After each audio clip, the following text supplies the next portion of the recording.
24 तासामध्ये तुम्हाला 6 वेळापेक्षा तरी जास्त लघवी झाली पाहिजे. 8 वेळेला 10 वेळेला हे लघवी होणं अत्यंत आवश्यक असतं. आता ह्या लघवीचं जे आउटपुट जातं पाण्याचं आणि त्याच्यामध्ये आपणाला ॲडिशन करायचं असतं एखाद्या लिटरचं पाणी 1 ते 1.5 लिटरपर्यंत.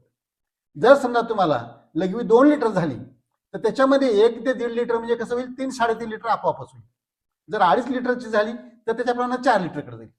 म्हणजे हे पण असतं लघवी किती वेळेला होते. आणि दुसरं असतं की तुमची लघवीचा रंग कसा आहे. रंग जर गडद पिवळ्या कलर चालला तर ह्याचा अर्थ ओळखायचा की तुम्हाला पाणी कमी पडत आहे. जर हा लघवीचा रंग फिक्कट थोडासा पिवळसर असेल तरी पण थोडीशी आणखी पाण्याची गरज आहे. परंतु जर रंग लघवीला जास्त नसेल, दुर्गंधही नसेल, काही त्रासही तुम्हाला नसेल, कारण क्लिनिकली कसं आहे की पाणी कमी पडलं की लघवीला त्रास होतो.